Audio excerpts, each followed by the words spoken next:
வானொலியில் நீங்கள் கேட்டு மகிழ்ந்த தென்கட்சி கோ. சுவாமிநாதன் அவர்களின் இன்று ஒரு தகவல் கதை தொகுப்பினை கேட்கலாம். பிரம்மத்தை அறிந்தவன் பிரம்மமாகிறான் அப்படின்னு ஒரு பெரியவர் பேசினார் ஒரு கோவில்ல. தைத்திரிய உபனிஷத்து அப்படி சொல்லுதான். இதை கேட்கும் பொழுது நமக்கு ஒரு சந்தேகம் வரும். அது எப்படி பிரம்மத்தை அறிந்தவன் பிரம்மம் ஆகிறான்னா, சிங்கத்தை அறிந்தவன் சிங்கம் ஆகிறானா, தோசையை அறிந்தவன் தோசை ஆகிறானா? இப்படிப்பட்ட சந்தேகம் நமக்கு வர்றதுல ஒன்றும் ஆச்சரியம் இல்லை. இது இயற்கை. இதுக்கும் அந்த பெரியவரே பதில் சொல்றார். சிங்கம் வேற, நாம வேற. அதனால சிங்கத்தை அறிந்தவன் சிங்கம் ஆக மாட்டான். ஆனா பிரம்மம் வேற, நாம வேற இல்லை. அதனால பிரம்மத்தை அறிந்தவன் பிரம்மமாகிறான் அப்படிங்கிறது அவரோட விளக்கம். மனிதன் அவன்தான் தான் பிரம்மங்கிறது தெரியாதனால தான் அதை வேற எங்கேயோ தேடிட்டு இருக்கிறான். கடைசியில் அது தான் தாங்கிறது புரிஞ்சுக்கிற பொழுது அவன் பிரம்மம் ஆயிடுறான். இதை விளக்கிறதுக்கு ஒரு உபநிஷத்து கதையே இருக்கு. நமக்கு தெரிஞ்ச கதை தான், ஆனால் அதை வேற விதமான அர்த்தத்தில் விளையாட்டாக சொல்லிகிட்டு இருக்கிறோம். ஒரு சமயம் ஒரு 10 நண்பர்கள் ஒரு காட்டு வழியாக போய்கிட்டு இருக்கிறாங்க.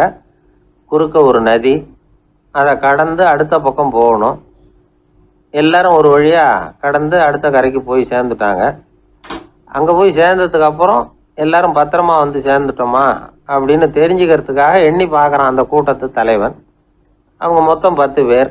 ஆனால் அவன் எண்ணி பார்க்குறப்போ 9 தான் வருது. ஏன்னா அவன் தன்னை விட்டுவிட்டான். எதிரில் நிற்கிறவங்கள மட்டுமே எண்றான். ஐயோ 10வது ஆள் எங்கேங்கிறான், பதறான்.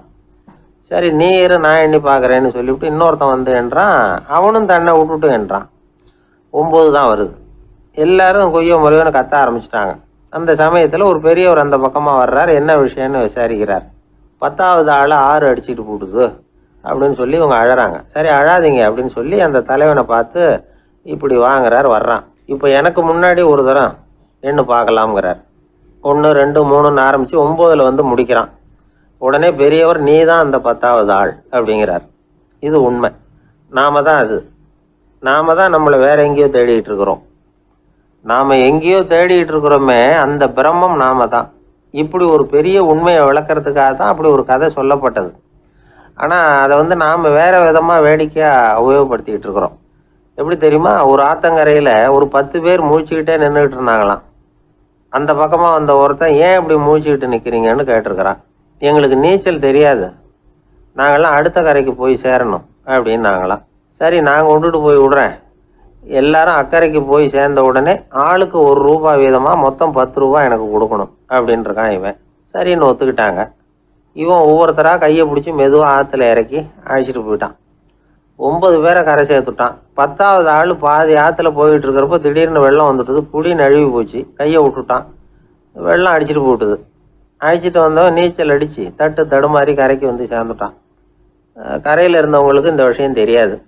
இருந்தாலும் இவன் உடம்பு பூரா நனைஞ்சி கொஞ்சம் அதிகமாக மூச்சு வாங்க நின்றுக்கிட்டு இருந்தானா, ஏங்க ஏன் இப்படி மூச்சு வாங்குது, என்ன விஷயம் அப்படின்னு கேட்டாங்களாம்.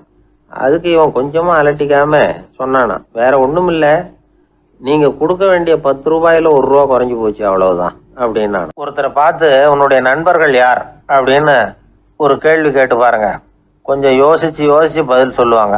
அவங்ககிட்டயே உன்னுடைய எதிரிகள் யார் அப்படின்னு கேளுங்க, கடகடன்னு ஒப்பிச்சிருவாங்க. நம்ம மனசு இருக்க, அது எப்படின்னா நம்ம நண்பர்களை விட எதிரிகளை அது நல்லா ஞாபகத்தில் வச்சுக்கும்.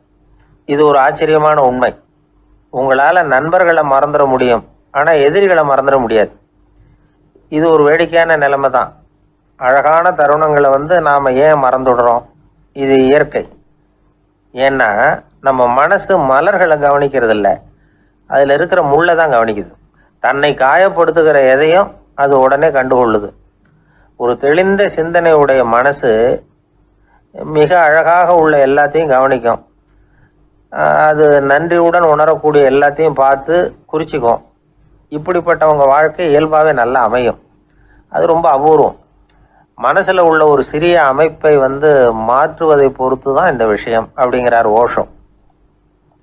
ஒரு யூத கோவில் இருந்து தான், அது யூதர்களின் மடமாகவும் இருந்தது. அங்கே ஒரு தலைமை குரு, அவர் ரொம்ப கண்டிப்பானவர். அந்த கோவிலை ஒட்டி ஒரு தோட்டம். ஒரு நாள் காலையில் அந்த தோட்டத்தில் 2 இளம் யூதர்கள் நடந்து போய்கிட்டு இருக்கிறாங்க. காலையில் 1 மணி நேரம், மாலையில் 1 மணி நேரம் அவங்க அந்த தோட்டத்தில் நடக்கிறதுக்கு அனுமதி உண்டு. மற்ற நேரங்களில் அவங்க மத புத்தகங்களை படிக்கணும், பிற விதிமுறைகளை கடைபிடிக்கணும். அந்த 2 பேருமே தொடர்ந்து புகைப்பிடிக்கிற பழக்கம் உள்ளவங்க. ஆனால் கோவில் மடத்தில் இருக்கிறப்போ அவங்க புகைப்பிடிக்க முடியாது, அது கடுமையான குற்றம்.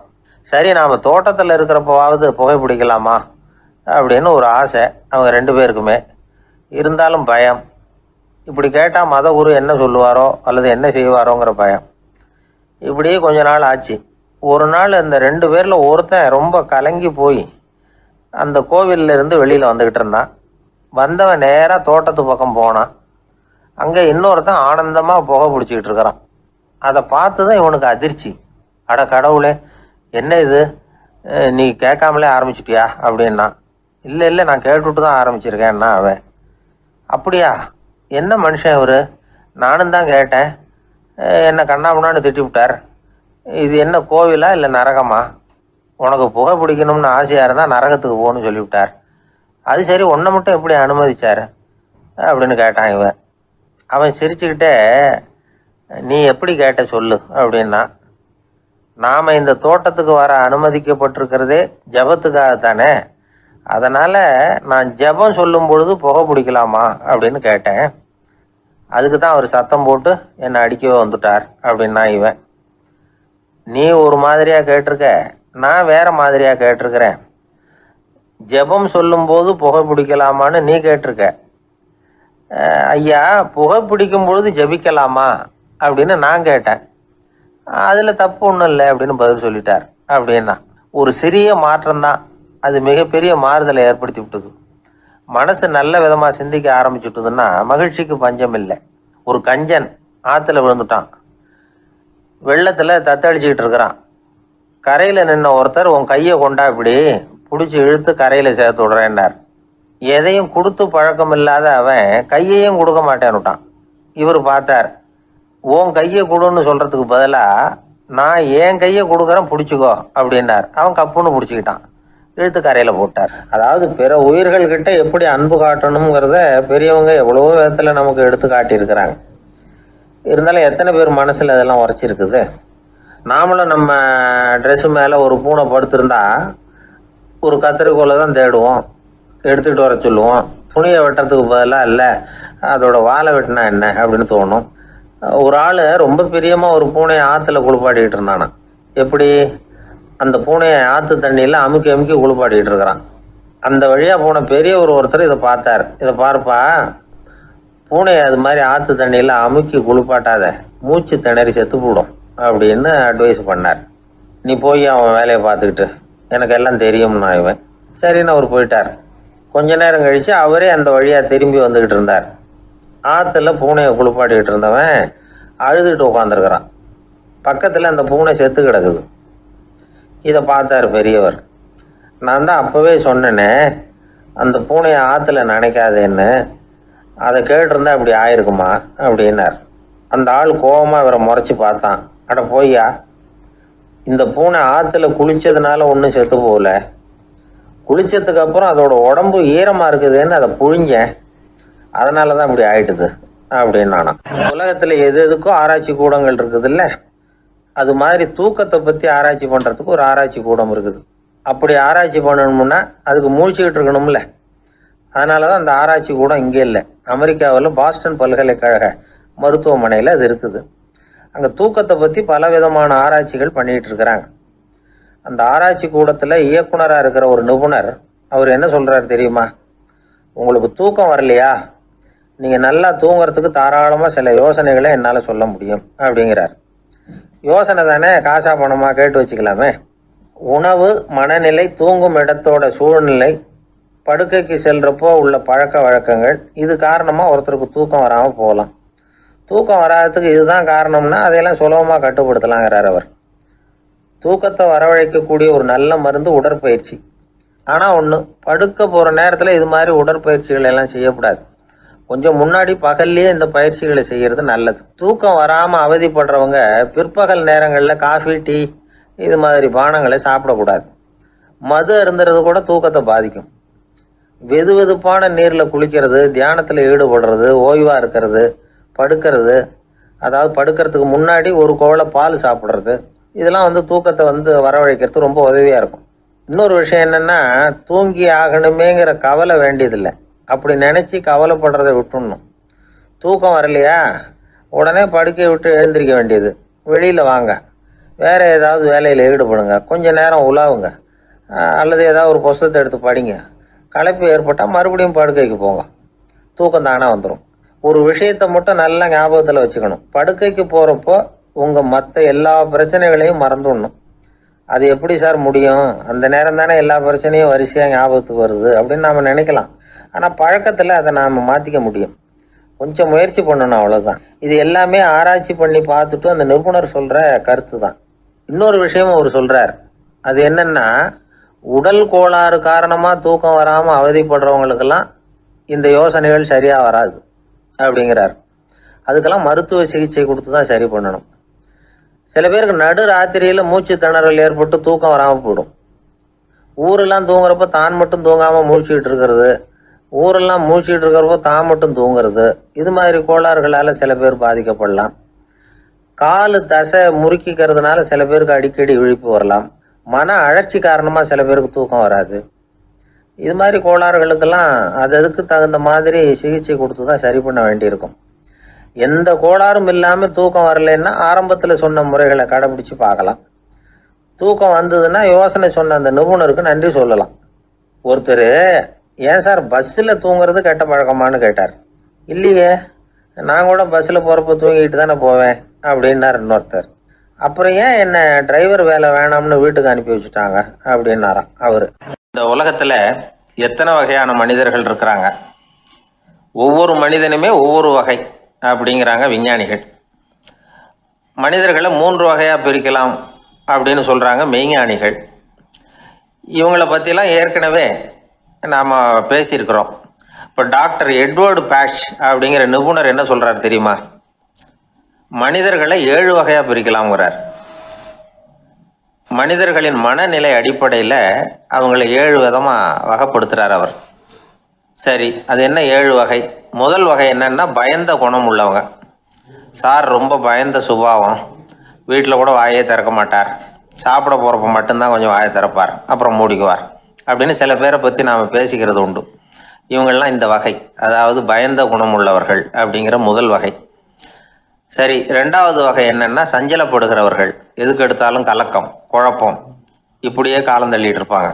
பல பேர் பார்த்துருப்பீங்க. அவங்கெல்லாம் இந்த வகை. 3வது வகை என்னன்னா, யதார்த்த உலகை மறந்து கற்பனை உலகத்திலேயே மிதக்கிறவங்க. இளைஞர்கள், கவிஞர்கள், இப்படி பல பேர் இருக்கிறாங்க. எப்போ பார்த்தாலும் கற்பனை உலகத்திலேயே மிதந்துக்கிட்டு இருப்பாங்க. கிட்டத்தில் போய் என்னங்க ஒரு மாதிரியாக இருக்கிறீங்க அப்படின்னு கேட்டு பாருங்க, அவங்களெல்லாம் ஏதோ ஒரு அற்ப புழுவை பார்க்கறது மாதிரி அவங்கள பார்ப்பாங்க. அதுவும் அந்த வானத்து நிலாவை பாருங்கள், அது என்னை வா வான்னு கூப்பிடுது, எனக்கு சீக்கிரத்தில் ஒரு நாள் சிறகுகள் முளைக்கும், சிறகடித்து வானத்தில் பறந்து போவேன், அந்த செல்ல நிலாவை கொஞ்சிவிட்டு வருவேன், இப்படிலாம் பேசிகிட்டு இருப்பாங்க. கொஞ்சிறது அப்புறம் இருக்கட்டும், இப்போ கஞ்சிக்கு வழியே பாருப்பா அப்படின்னா அதை காதில் வாங்க மாட்டாங்க. நாம் ஏதோ இந்த உலகத்தை அனுபவிக்க தெரியாதவர்கள் மாதிரி நம்மளை அவங்க கவனிப்பாங்க. இப்படி ஒரு ரகம். 4வது வகை மனிதர்கள் எப்படின்னா, இவங்க தனிமை உணர்வு மிக்கவர்கள். இவங்க மற்றவங்களோட இயல்பாக நெருங்கி பழகிறதில்ல, தான் உண்டு தன்னுடைய வேலை உண்டுன்னு இருந்துட்டு போகிறவங்க. அடுத்த வீட்டில் இருக்கிறவர் யார் அப்படின்னு கேட்டால் கூட அடுத்த வீடுன்னு ஒன்று இருக்கா அப்படிங்கிறது மாதிரி நம்ம முகத்தை பார்ப்பாங்க. அவங்ககிட்ட மேற்கொண்டு நாம் என்னத்தை பேச முடியும்? இப்படி ஒரு வகை. 5வது வகை மனிதர்கள் எப்படின்னா, இவங்க மற்றவங்க செல்வாக்குக்கு உட்பட மறுப்பவர்கள். அடுத்தவங்களோட செல்வாக்குக்கு இவங்க ஆட்படுறதில்ல. நான் யார் தெரியுமான்னு கேட்டால் அதை தெரிஞ்சுட்டு எனக்கு என்ன ஆக போகுதும்பாங்க. இவங்கெல்லாம் அந்த ரகம். 6வது வகை மனிதர்கள் எப்பவும் எதுலேயும் பற்று இல்லாமல் இருக்கிறவங்க. இது ஒரு துறவு மனப்பான்மை. இயல்பாகவே சில பேர் இப்படி உண்டு, அவங்களுக்கு எதுலேயும் ஒரு ஈடுபாடு இருக்காது. அப்படிப்பட்டவங்கெல்லாம் 6வது வகை. 7வது வகை மனிதர்கள் மற்றவங்க கவலையை தன்னுடையதாக ஆக்கிக்கிட்டு கவலைப்படுறவங்க. இவங்கெல்லாம் மகாத்மாக்கள். தாம் வேறு அடுத்தவங்க வேறு அப்படிங்கிற எண்ணம் இவங்களுக்கு வர்றதில்லை. அதனால் அடுத்தவங்களுக்கு ஒரு துன்பம் வந்ததுன்னா இவங்களால சும்மா இருக்க முடியறதில்ல. ஆகக்கூடி இப்படி 7 விதமான மனிதர்களை அடையாளம் காட்டுறார் அந்த நிபுணர். இதில் நாம் எந்த வகையில் வர்றோம் அப்படிங்கிறத நாம தான் அடையாளம் கண்டுபிடிக்கணும். எனக்கு தெரிஞ்ச ஒரு மனிதர் உண்டு, அவர் ஒரு வித்தியாசமான வகை. எதையும் நடைமுறை சாத்தியமாக சிந்திக்கிறவர். எப்பவும் அடுத்தவங்களும் நல்லா இருக்கணும், நாமும் நல்லா இருக்கணும் அப்படின்னு ஆசைப்படுறவர். அவருக்கு ஒரு சமயம் திடீர்னு உடம்பு சுகம் இல்லாமல் போயிட்டுது. டாக்டர்கிட்ட போனார், பணம் கொடுத்தார், வைத்தியம் பார்த்துக்கிட்டார். அவர் எழுதி கொடுத்த மருந்து சீட்டை வாங்கினார். ஒரு மருந்து கடைக்கு போனார், பணம் கொடுத்தார், மருந்து வாங்கினார். அதை எடுத்துகிட்டு வீட்டுக்கு வந்தார். அதுக்கப்புறம் அந்த மருந்து அவர் சாப்பிட்ணும்ல, சாப்பிடவே இல்லை, அப்படியே சும்மா வச்சுட்டார். அவரை பார்த்து கேட்டேன், ஏன் சார் இப்படி பண்ணுறீங்க, வீண் செலவு தானே இது, நீங்கள் ஏன் டாக்டர்கிட்ட போய் பணம் செலவு பண்ணுனீங்கன்னு கேட்டேன். அவர் சொன்னார், டாக்டர் வாழணும் இல்லையா, அதனால தான் அப்படின்னார். சரி, அப்புறம் ஏன் மருந்து வாங்கினீங்க அப்படின்னு கேட்டேன். மருந்து கடைக்காரர் வாழணும் இல்லையா, அதனால தான் அப்படின்னார். சரி, அப்புறம் ஏன் வாங்கின மருந்து சாப்பிடாம வச்சுட்டீங்க அப்படின்னதுக்கு, நான் வாழணும் இல்லையா, அதனால தான் அப்படின்னார். இவர் வாழ்க்கையை புரிஞ்சுக்கிட்டவர். இப்படி வாழ்க்கையை புரிந்து கொண்டு வாழ தெரிஞ்சுக்கணும். எந்த வகை மனிதர் நாம் அப்படிங்கிறத புரிஞ்சுக்கிட்டு வாழ்ந்தோம்னா வாழ்க்கையில் வெற்றி நிச்சயம். அந்த காலத்தில் அண்ணாமலை ரெட்டியார்னு ஒருத்தர் இருந்தார். அவர் வெங்கனூர் அப்படிங்கிற கிராமத்தில் இருந்தார். அங்கேருந்து விருத்தாசலம் கோவிலுக்கு தவறாமல் போயிட்டு வந்துக்கிட்டு இருந்தார். இடையில வெள்ளாறு, அதில் ஒரு சமயம் வெள்ளம் வந்துட்டுது. இவரால் போக முடியல. அதோட விளைவு வெங்கனூர்லேயே ஒரு கோவில் கட்டணும் அப்படின்னு முடிவு பண்ணார், சிவாலயம். அந்த சமயத்தில் வடநாட்டில் பஞ்சம். அதனால் அங்கிருந்த பல சிற்பிகள் தென்னாட்டை நோக்கி வர ஆரம்பித்தாங்க. அவங்க வெங்கனூர் வழியாக வர்றது தெரிஞ்சதும் இவர் போய் பார்த்தார். இங்கே ஒரு கோவில் கட்டணும், அதுக்கு நீங்கள் உதவணும்னார். பஞ்ச காலத்தில் இப்படி ஒரு வாய்ப்பு கிடைச்சதில் அவங்களுக்கும் ரொம்ப மகிழ்ச்சி. உற்சாகத்தோடு ஒத்துக்கிட்டாங்க. ஆலய திருப்பணி ஆரம்பமாச்சு. அவங்களுக்கு வேண்டிய எல்லா வசதிகளையும் இவர் செஞ்சு கொடுத்தார். அவங்களுக்கு எந்த குறையும் இல்லாமல் பார்த்துக்கிட்டார். அது மட்டும் இல்லை, ஒவ்வொரு நாளும் அங்கே வருவார். உங்களுக்கு என்ன வேணும், எது வேணும்னு கேட்பார். ஏதாவது குறை இருந்தால் சொல்லுவாங்க, உடனே தீர்த்து வைப்பார். இவரும் கேட்பார், எந்த குறையாக இருந்தாலும் என்கிட்ட சொல்லுங்க அப்படின்னு சொல்லுவார். அதை தவிர இவராகவே கவனித்தும் அவங்களுக்கு என்னென்ன தேவைங்கிறத கண்டுபிடிச்சி அதையெல்லாம் கொடுத்துக்கிட்டு இருப்பார். என்ன தேவைன்னாலும் அதை நிறைவேற்றி வச்சுருவார். அந்த சிற்பிகளின் தலைவன் ஒருத்தன், அந்த ஆளுக்கு வெத்தலை பாக்கு போடுறது பழக்கம். இதை தெரிஞ்சுக்கிட்டு அதுக்காகவே ஒரு ஆளை ஏற்பாடு பண்ணார். வேணுங்கிற போலாம் நீ வெத்தலை சீவல் மடித்து கொடுக்க வேண்டியது உன் வேலை அப்படின்னு ஒருத்தனை ஏற்பாடு பண்ணிட்டார். இப்படியெல்லாம் செஞ்சதும் அவங்களுக்கும் ரொம்ப உற்சாகம். ரொம்ப பொறுப்பாக சிற்ப வேலைகளை செஞ்சுக்கிட்டு இருக்கிறாங்க. ஒரு நாள் என்னாச்சு தெரியுமா, அந்த சிற்பிகளின் தலைவன் ரொம்ப நுணுக்கமாக ஒரு வேலையை செஞ்சுக்கிட்டு இருக்கிறான். சாரம் போட்டு அது மேலே படுத்துக்கிட்டு அண்ணாந்து பார்த்து உச்சியில் நுணுக்கமான சிற்பங்களை உருவாக்கிக்கிட்டு இருக்கான். சிற்பியின் கவனம் செதறப்படாதுங்கிறதுனால இவர் மெதுவாக சத்தம் போடாமல் கிட்ட போய் நின்று அதை கவனிச்சிக்கிட்டு இருக்கிறார். அந்த சிற்பி வழக்கம் போல் வெத்தலை பாக்குக்காக இடது கையை கீழே நீட்டினான். அந்த சமயம் பார்த்து அவருக்கு தாம்பூலம் கொடுக்குறவன் அங்கே இல்லை, எங்கேயோ போயிருக்கிறான். அண்ணாமலை ரெட்டியார் என்ன பண்ணார் தெரியுமா, தனக்காக கொடுக்கப்பட்ட தாம்பூலத்தை வாங்கி சிற்பியின் கையில் கொடுக்குறார். அவன் வாங்கி போட்டுக்கிட்டான். இது என்ன இன்னைக்கு வெத்தலை சீவல் வேறு மாதிரி இருக்குது, வாசனை தாம்பூலமாக இருக்குது அப்படின்னு யோசனை பண்ணிவிட்டு கீழே திரும்பி பார்க்குறார். பார்த்தா ரெட்டியார் மறுபடியும் சிற்பி கை நீட்டும் பொழுது கொடுக்கறதுக்காக தாம்பூலத்தை மடித்து வாங்கி வச்சுக்கிட்டு தயாராக நிற்கிறார். சிற்பிக்கு அதிர்ச்சி. உடனே பொத்துன்னு கீழே குதிச்சான். ஐயா, என்ன இது நீங்களா அப்படின்னா. இவர் சொன்னார், நான் ஒன்றும் தப்பு பண்ணலையே, உன்னுடைய கை புண்ணியம் செஞ்ச கை, கோயில் கட்டுற கை, அந்த கைக்கு தாம்பூலம் கொடுக்கறதுல என்ன தப்பு அப்படின்னாராம். ஏற்கனவே பஞ்சத்தில் அடிபட்டு வந்த எங்களை நீங்கள் ஆதரித்ததே பெரிய விஷயம். இந்த செயல் என்னை ஒரு பெரிய கடனாளி ஆகிவிட்டது. ஐயா, எங்களுக்கு உணவு உடை இதை மட்டும் நீங்கள் கொடுத்தா போதும், ஊதியம்னு எதுவும் வாங்க மாட்டோம் அப்படின்னு நானும். அந்த சிற்பி எவ்வளோ வற்புறுத்தியும் எதுவும் வாங்கிக்கலையாம். இந்த செய்தியை தமிழ் தாத்தா டாக்டர் ஊவேசா சொல்லியிருக்கிறார். அந்த காலத்தில் எப்படிப்பட்டவங்கெல்லாம் வாழ்ந்துருக்கிறாங்க பாருங்கள். இந்த காலத்தில் ஒருத்தர் கோவில் கட்டினார், வேலை செய்கிற எல்லாருக்கும் சாப்பாடு போடுவார். சிற்ப வேலை செஞ்சுட்டு சாப்பிட வர்ற ஒவ்வொருத்தர் கையையும் அன்பாக பிடிச்சி முத்தம் கொடுத்து உள்ளே அனுப்புவார். அந்த கைகளுக்கு நீங்கள் கொடுக்குற மரியாதையாது அப்படின்னு கேட்டாங்க. அது இல்லைங்க, ஏற்கனவே முதல் பந்தியில் சாப்பிட வந்தவன் மறுபடியும் வர்றானான்னு கண்டுபிடிக்கிறதுக்காக கையை பிடிச்சி மோந்து பார்க்குறேன் அப்படின்னாராம் அவர். 1816 வருஷம் செப்டம்பர் மாதம் 11ஆம் தேதி பிரான்ஸ் தேசத்தில் உள்ள ஒரு மருத்துவமனை. அங்கே ஒரு இளம் டாக்டர் கொஞ்ச நாளைக்கு முன்னாடி தான் அந்த ஆஸ்பத்திரியில் புதுசாக வேலைக்கு சேர்ந்துருக்கிறார். அவர் பேர் ரெனே லெனக். அவர் அன்னைக்கு காலையில் அந்த மருத்துவமனையில் அப்படியே ரவுண்ட்ஸ் வந்துக்கிட்டு இருக்கிறார். வார்டில் ஒரு படுக்கையில் ஒரு இளம்பெண் படுத்திருக்கிறா. அந்த பொண்ணுக்கு இருதய நோயாக இருக்கலாம்ங்கிறது மற்ற டாக்டர்கள் சந்தேகம். அந்த காலத்துல எல்லாம் ஒருத்தருடைய இருதய துடிப்பை தெரிஞ்சுக்கணும்னா நோயாளியின் மார்பில் டாக்டர் வந்து காதை வச்சு பார்த்து தான் தெரிஞ்சுக்கிறது வழக்கம். ஆனால் இந்த பெண்ணும் வந்து இளம்பெண், அந்த டாக்டரும் புதுசாக சேர்ந்துருக்கிறவர். அதனால் பரிசோதனை பண்ண தயங்கினார். கொஞ்ச நேரம் யோசனை பண்ணார். திடீர்னு ஒரு ஞாபகம் வந்தது அவருக்கு. அதாவது அன்னைக்கு விடியற் காலையில் தோட்டத்தில் அப்படியே வாக்கிங் போயிட்டு இருந்தப்போ சின்ன பசங்கள்லாம் ஒரு மரக்கட்டையை வச்சு விளையாடிக்கிட்டு இருந்தாங்களாம். அதை அவர் பார்த்துருக்கிறார். அது என்ன விளையாட்டுனா, ஒரு நீளமான மரப்பலகை, அதில் ஒரு முனையில் ஒரு பையன் தன்னுடைய காதை வச்சுக்கிட்டு இருக்கிறான், மறுமுனையில் இன்னொரு பையன் அந்த மரப்பலகையை ஒரு ஆணியால் கீறிக்கிட்டு இருக்கிறான். ஒரு முனையில் ஆணியால் கீறும் பொழுது மறுமுனையில் காதை வச்சிருக்கிற பையனுக்கு அந்த சத்தம் துல்லியமாக கேட்குது. அந்த டாக்டருக்கு காலையில் பார்த்த இந்த விளையாட்டு ஞாபகத்துக்கு வந்துட்டுது. உடனே என்ன பண்ணார் தெரியுமா? ஒரு நீளமான காகிதத்தை எடுத்தார். அதை அப்படியே உருளை மாதிரி உருட்டினார்.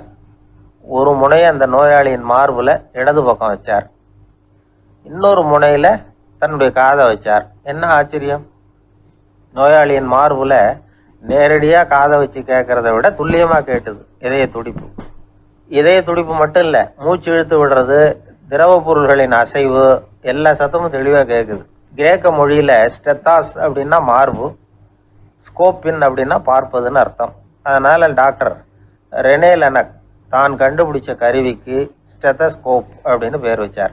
அவரே வந்து முதல் மாடலையும் செஞ்சார். அளவு ரொம்ப பெருசாக இருந்தது, சுலபமாக எடுத்துகிட்டு போகிறது கஷ்டம், அது அவ்வளோ கஷ்டமாக இருந்தது அது. அதனால் அவரே அதை அப்புறம் 2 பிரிவாக தயார் பண்ணார். இது 2 துண்டையும் டாக்டர் தன்னோட கோட்டு பாக்கெட்டில் வச்சுக்கலாம், தேவைப்படுறப்ப எடுத்து ஒன்றா சேர்த்துக்கலாம். இப்படி தான் அவர் ஆரம்பத்தில் பண்ணார். தன்னுடைய இந்த கண்டுபிடிப்பை பற்றி அவர் ஒரு புத்தகம் எழுதினார். நிறைய விற்றுது, புகழும் பணமும் சேர்ந்தது. பணமும் புகழும் வந்து சேர்ந்தது மாதிரியே அவருக்கு ஒரு நோயும் வந்து சேர்ந்தது. அது என்ன நோயின்னு கண்டுபிடிக்கிறதுக்கும் அவர் கண்டுபிடிச்ச கருவி தான் உபயோகப்பட்டு தான். அவரே அதை கண்டுபிடிச்சார். அவருக்கு வந்திருந்தது காச நோய். 1826ஆம் வருஷம் ஆகஸ்ட் மாதம் 13ஆம் தேதி உலகத்தின் முதல் ஸ்டெதஸ்கோப்பை கண்டுபிடிச்ச டாக்டர் ரெனே லெனக் காலமானார். அவர் சாகிறதுக்கு முன்னாடி மரத்தால் செஞ்சு வச்சுருந்த ஸ்டெதஸ்கோப்பை தனக்கு வேண்டியப்பட்ட ஒரு டாக்டர்கிட்ட கொடுத்து, என்னுடைய சொத்துக்கள்லேயே ரொம்ப வசந்தது அப்படின்னு சொன்னாராம். அதுக்கப்புறம் 3 வெள்ளைக்காரங்க சேர்ந்து இந்த கருவியில் சில மாற்றங்களை பண்ணாங்க. ஆனால் 1829 லண்டனில் டாக்டர் நிக்கோலஸுங்கிறவர் ஒரு காதால் இதய துடிப்பை கேட்குறத விட டாக்டர் 2 காதாலையும் கேட்கறது தான் சரியாக இருக்கும் அப்படின்னு ஒரு கருத்தை வெளியிட்டார். அதுக்கப்புறம் ரொம்ப காலம் கழித்து 1852 ஜார்ஜ் காமான் அப்படிங்கிறவர் ரப்பர் டியூபுகளை உபயோகப்படுத்தி 2 காதாலையும் கேட்குற மாதிரி ஒரு புதிய வடிவத்தை அதுக்கு கொடுத்தார். அதுக்கு பிறகு அது படிப்படியாக எவ்வளவோ மாற்றங்கள் இருந்தாலும் ஆரம்பத்தில் டாக்டர் ரெனே லெனக் உருவாக்கின அடிப்படை மாடலை யாரும் மாற்றி அமைக்கலைங்கிறது தான் முக்கியமான விஷயம். நமக்கு தெரிஞ்ச ஒரு ஆஸ்பத்திரி, அதில் ஒரு நோயாளி, காலை நேரத்தில் நர்ஸு அந்த பக்கமாக போயிட்டு இருந்தாங்க. அதை பார்த்துட்டு ஒரு நர்ஸுன்னு கத்துறார். நர்ஸு அவசரமாக ஓடி வந்து என்ன விஷயம்னு கேட்டாங்க. சிஸ்டர், இங்கே பாருங்கள், உங்கள் டாக்டரை என் நெஞ்சில் ஒரு காதை வச்சு கேட்டுக்கிட்டு இருக்கிறார் அப்படின்னார் நோயாளி. சிஸ்டர் பதட்டப்படாமல், அதனால் என்ன, இந்த டாக்டர் பழமையான விஷயங்களில் ரொம்ப நம்பிக்கை உள்ளவர், அதனால் ஸ்டெதாஸ்கோப்பை உபயோகப்படுத்தாமல் காதை வச்சு கேட்குறார், அது ஒன்றும் தப்பு இல்லை அப்படின்னாங்களாம். ஐயோ, அதுக்காக இல்லை சிஸ்டர், இவர் என் நெஞ்சு மேலே தலையை வச்சது நேற்று ராத்திரி 9 மணி, இப்போ விடிஞ்சு போச்சு, இன்னமும் தலையை எடுக்கவே இல்லை, அதுக்காக தான் சந்தேகப்பட்டு உங்களை கூப்பிட்றேன் அப்படின்னாராம். ஒரு ஆள் ராமகிருஷ்ணரை தேடி வந்தான். அவன் கையில் 1000 பொற்காசுகள் வச்சுருந்தான். அதை அவர்கிட்ட கொடுத்து இதை ஏற்றுக்கணும் அப்படின்னு ரொம்ப பணிவாக கேட்டுக்கிட்டான்.